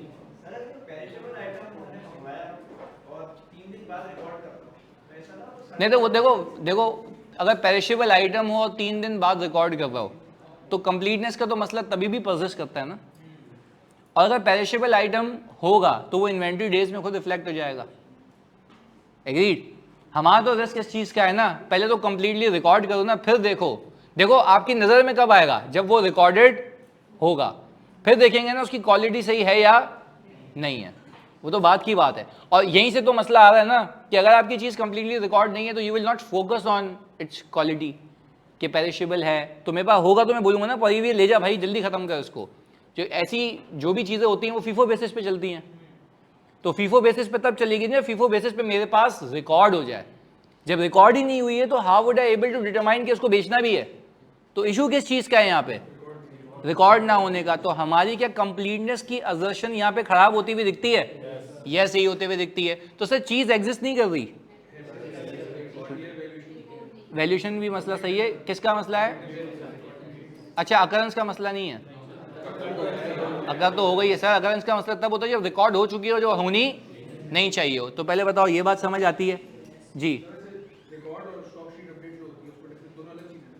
रिकॉर्ड और वो अलग अलग चीज़ है। स्टॉक शीट तो मतलब ये है, जैसे देखो स्टॉक शीट तो इंटरनल डॉक्यूमेंट ऑफ वेयरहाउस है। हम ओपिनियन किस पे दे रहे हैं? फाइनेंशियल स्टेटमेंट्स पे। हमारा जो ऑडिट चल रहा है वो किस पे चल रहा है? फाइनेंशियल स्टेटमेंट्स पे। तो हमारा पूरा जो दिमाग लगा हुआ है इस पे लगा हुआ है मेरे फाइनेंशियल सही होने चाहिए। अच्छा, किसी को मैं बोलूँ ये फाइनेंशियल स्टेटमेंट सही बने हुए हैं जबकि उसमें चीज़ें कंप्लीट नहीं है, तो भाई वो चीज़ें कंप्लीट नहीं है तो आई थिंक रिजल्ट भी गलत आएंगे ना एफएस के। जब रिजल्ट भी गलत आएंगे तो आई कैन नॉट से कि फाइनेंशियल स्टेटमेंट सही बने हुए हैं। वो मैं कब बोलूँगा? जब जो चीज असल में है वो एफएस में दिख रही हो। मेरा ऑब्जेक्टिव किस पे ओपिनियन देना है? एफएस पे। और एफएस सही नहीं होंगे तो मैं कहूंगा सही नहीं है, क्योंकि मैनेजमेंट दावा कर रही है कि ये कंप्लीट भी है, चीजें अकर भी हुई हैं, वैल्यूड भी प्रॉपरली है और मेरा राइट भी है, एग्जिस्ट भी करते हैं। तो वो सारी चीजें जो वो दावा कर रहा है मैं उसको चैलेंज कर रहा हूँ और उसके अगेंस्ट में सबूत इकट्ठे करूंगा। अभी तो अल्लाह की कसम ऑडिट शुरू ही नहीं किया, अभी तक तो सिर्फ रिस्क असेसमेंट चल रही है। तो ये सब बातें पता लग जाएंगी। तुम खुद सोचो यार कितने एफिशिएंट ऑडिटर बनोगे कि जब सारी चीजें तुम्हें पता होंगी तो ऑडिट भी डायरेक्टेड होगा। ऐसा है। चलें आगे। Sir finance department payment invoice GRN को देख के बनाएगा। इधर देखना भाई, एक सवाल आया, पहले एक सवाल आया शहीद का, फाइनेंस वाला परचेज ऑर्डर को जीआरएन से मैच करके परचेज रिकॉर्ड करेगा। क्या ये शहीद सही कह रहे हैं? परचेज ऑर्डर को जीआरएन से मैच करेगा और फिर रिकॉर्ड करेगा। वो बिल्कुल कुछ हद तक सही कह रहा है। वो कह रहा है परचेज ऑर्डर से प्राइस उठाएगा और जीआरएन से, और दोनों को मिला के परचेज रिकॉर्ड कर लेगा। इनवॉइस रिकॉर्ड नहीं करेगा, परचेज रिकॉर्ड करेगा। एग्रीड? मैं चलो तुम्हें एक आगे की कहानी भी बता देता हूं। पता है इनवॉइस कहां यूज होती है? सुन लो एक बात प्लीज, इधर सुन लो जल्दी से, इधर बातें नहीं, इधर सुनो। इनवॉइस सप्लायर की यहां यूज होती है जब पेमेंट हो रही होगी। यानी एक बंदे ने इनवॉइस तुम्हें की है, वो इनवॉइस तुम देखोगे अच्छा यार 10,000 गुड्स की उसने इनवॉइस की है, तुम अपने फाइनेंशियल्स खोलोगे देखोगे लायबिलिटी बुक हुई हुई है, लायबिलिटी। अब बारी आ गई पेमेंट की। तो जब मैं तुम्हें कैश एंड बैंक के कंट्रोल सिखाऊंगा ना, वहां पे कहा गया जब तक तुम्हारे पास इनवॉइस है तुम्हें पेमेंट करने की जरूरत नहीं है, क्योंकि वो मांग ही नहीं रहा। पैसे कब दोगे? और अच्छा इनवॉइस जो रिकॉर्ड होगी ऐसे ही होगी या पीछे डॉक्यूमेंट्स हैं सारे? सर जीआरएन के बेस पे मैंने पेबल रिकॉर्ड किया था, तो पेबल रिकॉर्ड करूंगा तो सेटल करूंगा ना, तो पेबल रिकॉर्ड कर लेना। इनवॉइस जब आएगी तो सेटलमेंट के लिए आएगी। तो जो सीएफओ पेमेंट साइन करेगा ना कि हाँ दे दो इसको पैसे, वो बोलेगा मुझे एक काम करो डॉक्यूमेंट्स दिखाओ, सपोर्टिंग डॉक्यूमेंट्स। इनवॉइस आ गई, इनवॉइस को देख के सीएफओ साइन नहीं करेगा। इनवॉइस बोलेगा बताओ इसका जीआरएन कब बना था। सीएफओ क्या बोलेगा? क्योंकि जब मैं तुम्हें पूरा ओवरव्यू दे दूंगा ना बिजनेस का, तो मैं तुम्हें सिखाऊंगा कि मेन कंट्रोल तो किसी भी कंपनी का कैश पे होता है, कि पैसे बाहर नहीं जाएं।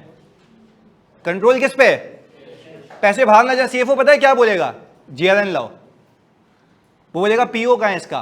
तो फाइनेंस डिपार्टमेंट के पास आई थिंक सारे डॉक्यूमेंट्स मौजूद होते हैं, परचेज ऑर्डर भी, जीआरएन भी और इनवॉइस भी। वो तीनों पीछे लगा के जाएगा। सीएफओ बोलेगा अच्छा भाई पीओ भी था, उसमें इतनी क्वांटिटी आ गई, इतनी प्राइस थी, और इनवॉइस से मैच करेगा। अगर तीनों चीजें आपस में कोरिलेट करती हैं तो वो साइन करेगा। फिर एक एंट्री बनेगी payable debit bank credit. Payable debit. तो ये तो सिर्फ रिकॉर्ड करने पे कंट्रोल है, पेमेंट के कंट्रोल्स तो बाद में आएंगे। ये सिर्फ किस चीज के? लायबिलिटी रिकॉर्ड होना। ये किस पे? लायबिलिटी रिकॉर्ड होने के बाद पेमेंट होगी। वो कौन देखेगा? फाइनेंस, यही देखेगा। पर पेमेंट कैसे होगी? जब इनवॉइस आएगी जीआरएन के बेस पे इनवॉइस आएगी, पर invoice should be supported by GRN purchase order.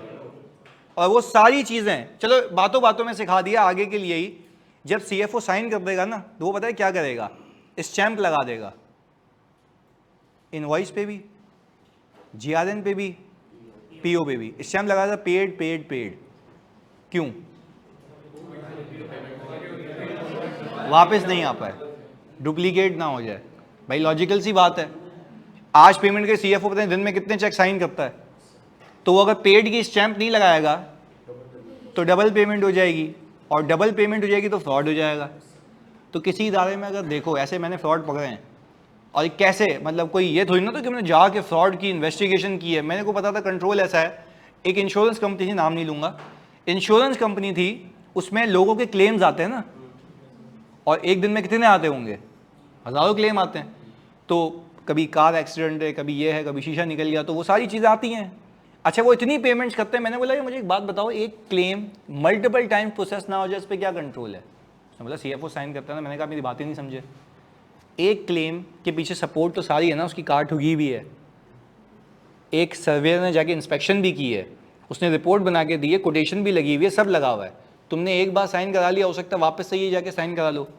तो मुझे कह रहा है कि आपको मुझ पर विश्वास नहीं है। मैंने कहा बिल्कुल नहीं, बिल्कुल नहीं। आप पे क्या, मेरे को किसी पे विश्वास नहीं। ऑडिटर हूँ, दोस्ती करूँगा तो फ़ायदा क्या ऑडिट का? ऑडिट ऐसा प्रोफेशन है, you need to be sceptical. मैंने कहा मुझे बताओ इस पर क्या कंट्रोल है। तो उसने बोला यार कंट्रोल तो ये है कि सीएफओ साइन करता है। मैंने कहा तो फिर ये जो इनवॉइसेस हैं ये कैसे मेक श्योर होती हैं कि वापस से डुप्लीकेट पेमेंट ना हो। उसने बोला नहीं होती हैं, मेरी बात पे यकीन रखो। मैंने कहा चलो सही है, मेरा काम हो गया। मैंने अपनी टीम मेंबर को बुलाया, मैंने उन्हें कहा कि रमशा नाम था उनका, मैंने कहा ये काम करो, इनकी MIS निकालो, मैनेजमेंट इंफॉर्मेशन सिस्टम। वहाँ पे लिखा हुआ होता है, क्योंकि जब पेमेंट रिकॉर्ड होती है ना, क्या रिकॉर्ड होती है? पेमेंट। तो पेमेंट सिस्टम उनसे पूछता है कि किस इनवॉइस के अगेंस्ट में, किस क्लेम के अगेंस्ट में होती है। तो मैंने क्या किया, एक्सेल में उस पर डुप्लीकेट का फॉर्मूला लगा दिया। तो 250 ट्रांजैक्शंस ऐसी हैं जो कि 2 बार पे हुई हुई थी, 250 ट्रांजैक्शंस। तो अच्छा मैंने एक बेनिफिट ऑफ डाउट दिया, क्योंकि वो हमेशा मुझे कह रही हैं कि सर यार ये तो डुप्लीकेट पेमेंट्स हो रही हैं 2-2 बार। मैंने कहा हो सकता है कि पार्शली हुई हो, तो एक ही क्लेम हो ना, एक ही क्लेम कितनी बार सेटल हुआ हो, 2 चंक्स में हुआ हो बेसिकली। तो मैंने कहा क्लेम निकालो, अगर क्लेम किसी का 150 का था तो 150 2 बार निकला हुआ था। तो अब ये जो फ्रॉड हुआ वो किस वजह से हुआ? कंट्रोल फेलियर की वजह से। तो मेन कंट्रोल तो बेटा पेमेंट पे होना चाहिए। तो ये मामला, अब देखो फ्रॉड तो हो चुका। अच्छा उसने क्या किया हुआ था, claim expense debit cash credit, claim expense debit. मैंने कहा क्लेम एक्सपेंस से निकाल के फ्रॉड एक्सपेंस में लेके जाओ। क्लासिफिकेशन क्या वो क्लेम एक्सपेंस है? अलग है ना। तो अदर एक्सपेंस, तो भाई कैश गया, चलो तुम यूं अज्यूम करो तुमने कैश अपने पास रखा हुआ है और वो एग्जिस्ट नहीं करता, क्या करोगे? डिफॉल्टेशन एक्सपेंस ना, तो डिफॉल्ट हो गया, तो उसको क्या अपने नॉर्मल एक्सपेंस में दिखाओगे या अदर एक्सपेंसेस में? बताओ क्या हुआ है, शेयर होल्डर को पता लगे। बिल्कुल होता है, बिल्कुल होता है। तो I will not tell you the name of the company ना। अदर एक्सपेंसेस में हमने डलवा दिया था, खैर, बट अगेन चलो खैर, समझने की बात यह है, या क्लेम एक्सपेंस का मतलब पता है क्या? देखो आप शेयर होल्डर को पूछेगा ना, शेयर होल्डर भाई ये है क्या अदर एक्सपेंस? हमारी जिम्मेदारी तो है ना। फिर हमने दोस्त चार विद गवर्नेंस को बताया, फिर हमने ये जो कंट्रोल्स आपको बताया था ना, डेफिशिएंसी किसको बताते हो? मैनेजमेंट को क्यों नहीं बता रहे? वो तो कर रही है काम। अच्छा मैनेजमेंट को इन्फॉर्म करते हो उनको रख के कि भाई ये देख लो। तो वहां पे फिर मतलब एक ऑडिट कमेटी चल रही थी, इसमें ऑडिटर इनवाइटेड होता है। तो वहां पे डायरेक्टर पूछ रहा है कि what do you think, what which sort of control do we place in to determine that there should be no duplicate payments. मैंने कहा आप डुप्लीकेट चेक कंट्रोल लगाने सिस्टम के ऊपर।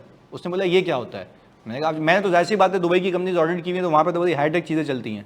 मैंने उसको ये बोला कि भाई आपका इतनी न्यूमरस ट्रांजैक्शंस होती हैं, आप सिस्टम पे कंट्रोल लगाएं। अगर क्लेम नंबर है 10253, तो 10253 की एंट्री तभी बन पाए जब एक बार से ज़्यादा वो प्रोसेस ना हुई हो।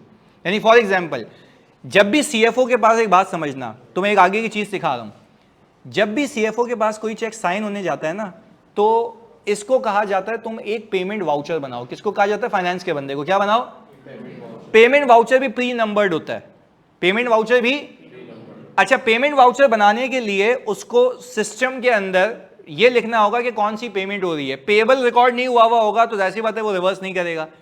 तो वो कहता है पेमेंट वाउचर बनाने के लिए किस इनवॉइस के अगेंस्ट में पेमेंट बनाना चाहते हो। एक और एग्जांपल देता हूं ताकि आसानी से समझ जाए, क्योंकि हम डायरेक्टली कैश पे निकले हुए ना, ताकि कनेक्ट कर पाऊं। यहां पे अगर फॉर एग्जांपल हमारे फाइनेंस में ARTD के अगर मुझे लैपटॉप बनवाना है, ये लैपटॉप चाहिए, तो इवन तो मेरे पैसे पड़े हुए यहाँ पे, पर एक कंट्रोल लगाया हुआ हमने कि मैंने उसको कहा हुआ है कि भाई आप जब भी पेमेंट होगी आप पेमेंट वाउचर बनाएंगी। पेमेंट वाउचर प्री नंबर्ड होगा, उस पर लिखा जाएगा कि लैपटॉप ऑर्डर किया जा रहा है पेमेंट वाउचर पे। क्या ऑर्डर किया जा रहा है? और वो प्री नंबर्ड है, इस दिन पे किया जा रहा है। वो पेमेंट वाउचर मैं साइन करूंगा पीछे इनवॉइस देख के कि आप पेमेंट हो सकती है। इनवॉइस तो है, पर पहले क्या बनेगा? पेमेंट। और पेमेंट वाउचर के ऊपर क्या लगी हुई होगी? इनवॉइस नंबर, कि हाँ मैं पेमेंट कर रहा हूं पर इस वाउचर पे कर रहा हूं। यानी कोई आपको बोले इस इनवॉइस की पेमेंट किस वाउचर के अगेंस्ट में हुई थी, वो वाउचर होगा, वाउचर पे सब लिखा हुआ होगा। अच्छा अब मैंने कहा सिस्टम में ऐसा कंट्रोल डालो कि एक पेमेंट वाउचर जब तुम जनरेट कर रहे हो वो जनरेट ही ना हो जिसकी इनवॉइस पहले डल चुकी है, जिसकी इनवॉइस पहले। तो उन्होंने ये कंट्रोल डाल दिया। अब फाइनेंस वाला बंदा ये हरकत कर ही नहीं सकता, क्योंकि वो इनवॉइस, वो पेमेंट वाउचर जनरेट करेगा CFO से चेक साइन करने के लिए। CFO चेक साइन कब करेगा? जब पेमेंट वाउचर आएगा। और पेमेंट वाउचर तुम लोग मुझे बताना, जनरेट करने के लिए इनवॉइस नंबर डालना है, वो इनवॉइस नंबर रिपीट हो ही नहीं सकता, क्योंकि सीएफओ ने जब पहले साइन किया होगा तो वाउचर पे इनवॉइस नंबर उसने देख लिया होगा। अब वापस से वो करना भी चाहेगा, वो नहीं कर पा रहा, क्यों? वो ऑप्शन ही जनरेट नहीं हो रहा, वो वाउचर ही नहीं आ रहा। पहले बताओ बात समझ आ रही है? तो इसको हमने इस तरीके से कंट्रोल करवाया कि भाई आप एक ऐसा ऑटोमेटेड कंट्रोल लगाएं जिसको हम कहते हैं डुप्लीकेट चेक कंट्रोल। अच्छा, ये वैसे मेरे ख्याल से प्रिवेंटिव कंट्रोल है, प्रिवेंटिव है ना, होने से रोके, होने नहीं दे रहा। तो ऐसे तो जितनी भी पहले इनवॉइसेस आई हुई होंगी वो वापस से रिप्रोड्यूस नहीं हो सकती हैं। पहले बताओ कहानी समझ आई? तो इतनी अहम चीज होती है ये पेमेंट की चीजें। यार एक इदारा है, मतलब उसमें मतलब बिलियनों रुपीस लगे हुए लोगों के, तो वो ऐसे बाहर नहीं जाने चाहिए। उसके लिए क्या लगाने चाहिए? कंट्रोल। तो पहले बताओ ये बात समझे कि फ्रॉड डिटेक्ट कैसे हुआ। तो कंट्रोल्स की इतनी अहमियत है कि आप टारगेट पे, भाई मुझे बताओ, एक बेवकूफ ऑडिटर हो, वो पता है क्या करते हैं? मैं नॉर्मल ऑडिटर की बात बताता हूँ। वो क्या करते हैं? वाउचर देखा पेमेंट का, इनवॉइस देखी, मैच, वाउचर देखा, इनवॉइस देखी। मैं तो से एक लेवल ऊपर चला गया, मैंने कहा क्या ये पेमेंट बननी चाहिए थी? पर मुझे कैसे पता लगा नहीं बननी चाहिए थी? कंट्रोल। मैंने कहा इस पे क्या कंट्रोल है कि आपकी पेमेंट 2 बार, तो उसने बोला सीएफओ साइन करता है। क्या सीएफओ के साइन करना एक कंट्रोल है? माना, बट क्या सफिशिएंट कंट्रोल है? क्या उससे मिस नहीं हो सकती चीजें? तो आपने ऑटोमेटेड कंट्रोल लगा दिया और उस पर। अच्छा, एक एनजीओ का ऑडिट कर रहा था मैंने उसको ये, अच्छा एनजीओ में भी ये चीजें होती हैं कि बिला वजह के खर्चे हो रहे होते हैं, तो मैंने एनजीओ को बोला कि भाई चलो सही है, तुम हाई टेक सिस्टम नहीं लगा सकते पर अपनी इनवॉइस को कैंसिल कर दिया करो। अच्छा, कैंसिल का मतलब वो जबान मेरी वो थी उस वक्त कि मैंने कहा स्टैंप लगा दिया करो कि पेड। अच्छा, अगली बार जब अगले साल ऑडिट पे गया मैं, तो मैंने कहा यार इसकी सबूत दिखा, तो उसने पेमेंट के सबूत दिखाई नहीं पा रहा, एविडेंस ही नहीं मिल रहा। मैंने कहा कहाँ गया एविडेंस? बोला आपने तो बोला कैंसिल कर दिया करो। तो मैंने कहा कैंसिल मतलब? बोला भाग के फेंक दिया। अबे मैंने कहा क्या पागल वागल हो गया है क्या? मैंने कहा ये किसने सजेशन दी तुझे? उसने बोला कि भाई आप ही ने तो कहा था एक बार पे हो जाए कैंसिल कर दो। अबे मैंने बेवकूफ, कैंसिल का मतलब है काटी मार दे उसके ऊपर, तूने फाड़ के फेंक दिया। अब मैंने कहा मैं सबूत कहां से देखूं? तो उसकी रिपोर्ट क्वालिफाई हो गई थी, मतलब रिपोर्ट मतलब हमने खराब दी थी। क्वालिफाई का वर्ड मैंने जल्दी यूज कर लिया, आगे जाके बताऊंगा। खैर, उसकी रिपोर्ट हमने खराब दी थी। अच्छा, क्यों खराब दी? मुझे सबूत ही नहीं मिल रहा। वो बोल रहा है ये पेमेंट हुई है, बोल रहा अल्लाह की कसम पेमेंट की है। तो मैंने कहा भाई तेरी कसम पे विश्वास कैसे करूं? पे बोल रहा क्या मेरे पार्टनर को, इसी ने कहा था इनवॉइसेस फाड़ दो। अबे मैंने कहा दिमाग खराब हो गया तेरा, इनवॉइसेस फाड़ दो। अब एनजीओ होते हैं, आपको पता है ना, अभी रिस्क सीखा था, एनजीओ में पढ़े लिखे लोग नहीं होते। तो जब वो नहीं होते तो सीधी सी बात है वो ऐसी हरकतें करेंगे। पर मुझे ये नहीं समझ आया बेवकूफ ने, अब एक कैंसिल करने का बोल रहा हूं, फाड़ने का किसको बोला? अब जितनी भी पेमेंट हुई उसका सबूत ही नहीं है। क्यों भाई? ऑडिटर आया था पिछले साल, रिकमेंड करके गया था। तो हम जो भी बनाते हैं पेमेंट होती है, फाड़ के फेंक देते हैं। तो ना होगी चीज, ना होगी पेमेंट, खत्म। तो मैंने कहा पता नहीं ये कौन से लोग हैं। तो उसके बाद हमने जब कहा, हमने कहा भाई अब क्या करें इसका। तो फिर खैर हमने जब, वो तो मैं तुम्हें मजाक कर रहा था कि रिपोर्ट जब हम वो करने लगे थे, चेंज करने लगे थे, तो फिर उसकी हमने एविडेंसेस ऐसे लिए थे कि जिस लोगों से चीजें मंगवाई थी उससे वापस पीओज मंगवाए। और फिर इतना एक्सटेंसिव ऑडिट हुआ था उसका, क्योंकि जाहिर सी बात है यहाँ पे भी लोगों का ही पैसा होता है ना, तो सही जगह लगना चाहिए। तो खैर फिर हमने लोगों से पीओज मंगवाए जिससे आए थे, और फिर हमने बैंक स्टेटमेंट की एक एक ट्रांजैक्शन को ट्रेस किया, तब जाके हमें इत्मीनान हुआ कि ये चीज़ें सही हैं। पर उस बेवकूफ़ ने कंट्रोल लगाने की जगह और ही दिया। उसने बोला चल भाई फाड़ के फेंक दे, ना ऑडिटर चीज़ें मांगेगा ना होंगी। तो उसने बोला रिस्क ही खत्म कर दो। तो उसको ये नहीं पता था कि सबूत कैसे देगा। तो खैर आपने डॉक्यूमेंट्स को रखना है। चले एक आखिरी चीज़ फिर हम क्लोज करेंगे इसको, बस 2 मिनट चाहिए आपके, इधर प्लीज़। मैंने कहा सर ये हो गया। अब जब आपने जीआरएन के बेस पे परचेज डेबिट पेएबल क्रेडिट कर दिया यहां पे, तो आप रिकंसिलिएशन बनाएंगे between the invoices received and the purchases. अच्छा, ये मेरे ख्याल से मुझे लगता है इसके लिए है, अगर तुम एग्री करो तो। क्यों ये क्यों कर रहा है? कंप्लीटनेस के लिए, ताकि जो रिकॉर्ड ना हुआ हो वो सामने आ जाए और रिकॉर्ड हो जाए। क्लैरिटी है यहां तक? चलें, फिर हमने कहा इसके बाद एक आखिरी कंट्रोल, फिर क्लास ऑफ, ये पूरा प्रोसेस खत्म हो जाएगा। इधर पूरे प्रोसेस के अंदर आखिर में एक चीज ये कहता है कि आप सप्लायर स्टेटमेंट से रिकॉन प्रिपेयर करें। अच्छा, सप्लायर क्या करता है? जो आपको माल भेज रहा है वो आपको अपनी स्टेटमेंट्स भेजता है। स्टेटमेंट्स में क्या होता है मैं ज़रा बताता हूँ। स्टेटमेंट कुछ इस तरीके की होती है, वो कहेगा कि भाई ABC लिमिटेड है, लेट से हमारा ये सप्लायर है।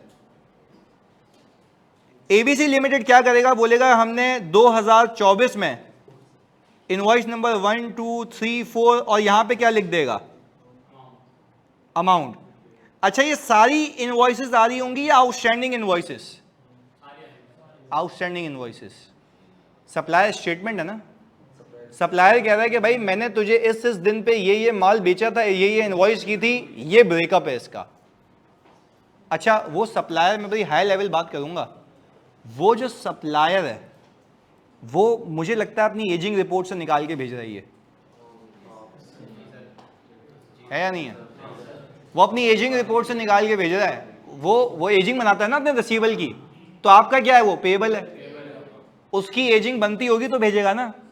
उस भाई ने क्या किया, एजिंग बनाई हुई थी, उसने अलग अलग निकाली, कस्टमर वाइज हर कस्टमर को भेज दी अपने। तो हम इसको एज ए कंट्रोल यूज करते हैं। हम क्या कर रहे हैं, हम बोल रहे हैं जैसे ABC लिमिटेड की स्टेटमेंट आई, मैंने ABC लिमिटेड का लेजर खोला जिसको हम कहते हैं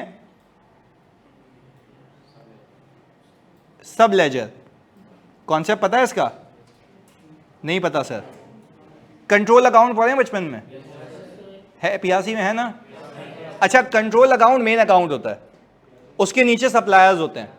तो कहने का मतलब है ABCDE जितनी भी लोग हैं, जिन जिनको मुझे पे करने हैं, उसका हिसाब किताब अलग अलग GL में होता है और उसका टोटल उठ के कहां जाता है, कंट्रोल अकाउंट में। कंट्रोल अकाउंट से GL में जाता है, GL से FS में। कहा यह गया कि ये जो सब लेजर्स हैं, इस सब लेजर से इस स्टेटमेंट को मैच करो कि सब लेजर के अंदर अगर अमाउंट आ रही है, एग्जाम्पल दे रहा हूं, सब लेजर के अंदर अगर अमाउंट आ रही है 1 लाख रुपए और यहां पे इसने अमाउंट बताई है 1 लाख, तो क्या यहां से भी कंप्लीटनेस का पता लग जाएगा? कैसे? बात समझ आ रही है? तो ये सप्लायर स्टेटमेंट्स जो है ना, अच्छा इसको कंट्रोल अकाउंट से क्यों नहीं कंपेयर कर रहे उसमें? तो एक बात याद रखिएगा कि अगर वो एग्जामिनर घुमाने की कोशिश करे कि वो बोले कि सप्लायर स्टेटमेंट कंट्रोल अकाउंट से मैच की जाती है, तो दिस इज इफेक्टिव कंट्रोल या नॉट इफेक्टिव? क्योंकि उसमें तो कुछ हासिल ही नहीं होगा, क्योंकि हम देख ही नहीं पाएंगे कि किस सप्लायर का मसला आ रहा है। एग्रीड? पक्की बात है। अच्छा, मुझे एक और बात लगती है, चाहो तो आप लिख लीजिएगा, कि अगर सब लेजर से कंपेयर करूंगा ना अलग अलग के, तो मुझे यह भी पता लग जाएगा कि हो सकता है एक सप्लायर का दूसरे में रिकॉर्ड कर लिया और दूसरे का, क्या ये डिटेक्ट हो सकता है? तो ये भी पता लगता है। तो ये दोनों ऑब्जेक्टिव अचीव हो जाएंगे इससे। तो पहले बताओ, क्या परचेज प्रोसेस समझ आता है? पक्की बात है, अलॉन्ग विद द डिटेल्स। चलें जी, इस पे आपको फिर सवाल करा दिया जाएगा, बता दिया जाएगा। हम फिर कल मिलते हैं क्लास में, 12 से 1 क्लास होगी हमारी, जिसमें हम अलग प्रोसेस भी शुरू करेंगे सुबह। सही है जी? ऊपर करते हैं, ये मैं तुम्हें भेज देता हूँ ना PDF। हाँ, कर सकते हो शफक, बिल्कुल। अभी नहीं करेगा आयशा। चलें, ओके।